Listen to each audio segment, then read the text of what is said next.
Y aquí viene una de las situaciones que seguramente nos generan alguna inquietud o una serie de preguntas o de interrogantes. Y es, perfecto, listo, ya tenemos, lo podemos clasificar contablemente como un intangible o como como un intangible que está dentro de las inversiones o como un aporte dentro del patrimonio, un aporte en especie, pero habría que pensar cuál sería el tratamiento tributario de estos temas. Y aquí vamos a empezar a hablar del tema del tratamiento tributario y en este caso vamos a hablar de la renta. El impuesto sobre la renta grava todos los ingresos que obtenga un contribuyente en el año que sean susceptibles de producir un incremento neto del patrimonio en el momento de su percepción y que los residentes colombianos sean personas naturales o jurídicas, están gravados en Colombia tanto por sus rentas de fuente nacional como rentas de fuente extranjera. Y se considera que estos ingresos están gravados. La DIAN ha establecido que las criptomonedas como bienes inmateriales son susceptibles de ser valoradas y conforman parte del patrimonio de quien la obtiene y puede llegar a conducir a la obtención de una renta que según lo que se establece aparentemente sería una renta presuntiva por no tener una forma de aterrizarla de manera efectiva o eficiente. Sin embargo, ya vemos la tendencia del asunto y es que si yo tengo un criptoactivo que es un bien que me va a incrementar el patrimonio y me está generando riqueza, pues lógicamente es susceptible de ser grabado con el impuesto sobre la renta. En el reconocimiento del impuesto sobre la renta, pues, ¿qué tengo que tener en cuenta? Que es la posesión de un intangible, como es el dato digital del que estamos hablando, es un bien inmaterial con la susceptibilidad de ser valorado, que no es dinero, no es dinero circulante, como ya lo explicamos anteriormente. Su dación en pago debe ser valorada, es decir, es un activo susceptible de valoración, que tiene consecuencias fiscales al ingresar a un patrimonio y puede tenerse un inventario de intangibles que deben declararse sobre su valor patrimonial. Esto debe tenerse en cuenta para efectos del impuesto sobre la renta que será calculado sobre aquellos bienes que denominamos criptoactivos. Otros efectos de su reconocimiento es que estará supeditado a la manera en que se reconozca en los registros contables, siempre y cuando estos registros contables apliquen las restricciones legales que existen como medio de pago. Es decir, yo no puedo pensar que puedo clasificar los criptoactivos como efectivo, sino que debo pensar que son unos intangibles y debo clasificarlos contablemente así. En cuanto al valor, deberá tomarse el valor patrimonial en consideración a las reglas del artículo 267 del Estatuto Tributario y siguientes, en donde se determina por regla general el valor patrimonial de los bienes, ya sea como un activo intangible, una inversión o inventario determinado por su costo fiscal. Estoy de acuerdo con el mismo objeto social o el giro ordinario del negocio del que estamos hablando. Con relación a la obligación de expedir factura o documento equivalente, se establece que quienes venden un criptoactivo deben cumplir con dicha obligación junto con la de conservar copia de las facturas por cada una de las operaciones realizadas y esto sin importar de ser contribuyente o no. Es decir, yo debo cumplir con las reglas básicas y generales en este momento de facturación electrónica o expedición de documentos equivalentes. Y las utilidades generadas con ocasión del aumento del precio de los criptoactivos eh, o de las criptomonedas en el mercado, se considera un ingreso gravable para efectos del impuesto sobre la renta y dependerá si está obligado o no a llevar contabilidad. Es decir, allí tengo que hacer un análisis particular para mirar el tema de cómo debo contemplar estos criptoactivos dentro del objeto, dentro de la contabilidad y dentro de mis obligaciones tributarias. ¿Cuáles son los efectos tributarios? Recordemos que les dije, hay un minero y hay un comprador o una persona que está en la mitad intermediando, que puede ser un broker. Y allí, pues lo que tengo que tener en cuenta es que para el minero es un ingreso gravable, que es la remuneración de su trabajo y que corresponde a la prestación de un servicio que se causa posterior a la venta. Es decir, recordemos que el minero lo que va a hacer es que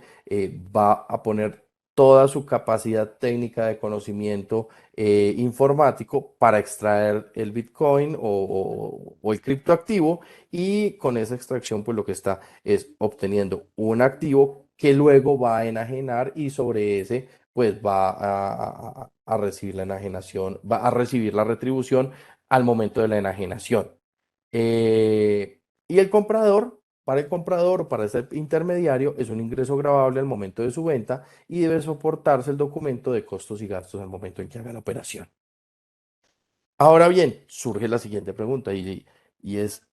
¿estas operaciones están sujetas o no están sujetas con IVA?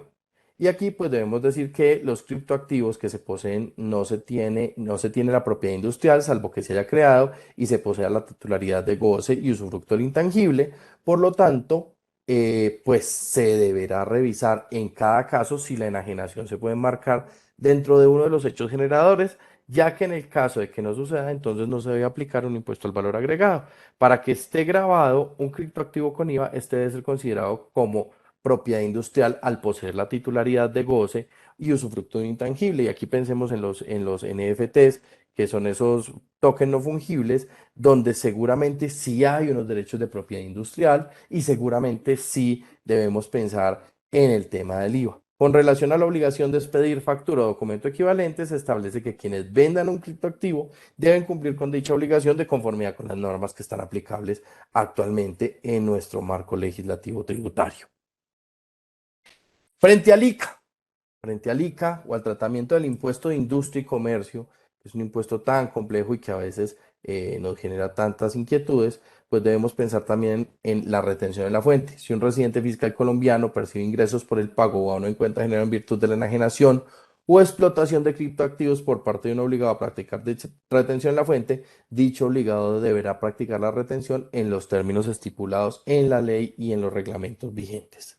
Si un no residente fiscal colombiano percibe ingresos por el pago o abono en cuenta generado en virtud de la enajenación o explotación del criptoactivo en Colombia, quien efectúe dicho pago o abono en cuenta deberá practicar la retención en la fuente a título de impuesto sobre la renta, de acuerdo con el régimen de pagos al exterior. Y si se determina que el activo intangible no se enajenó ni se explotó en territorio colombiano y por ende no se percibió un ingreso de fuente nacional por parte del no residente, quien efectúe el pago o abono no deberá proceder con la práctica de la retención de la fuente a título de impuesto sobre la renta respecto de la transacción económica, esto con base en lo estipulado en el artículo 418 del Estatuto Tributario. ¿Qué es importante tener en cuenta frente a la retención de la fuente? Se aplica como se aplica para cualquier otro bien que se compre o se venda de Colombia hacia el exterior o del exterior a Colombia y se aplica de la misma manera internamente. Es decir, no tenemos una tratamiento especial para hablar de criptoactivos o de este tipo de bienes digitales, sino que debemos aplicar las normas generales que ya conocemos y tenemos.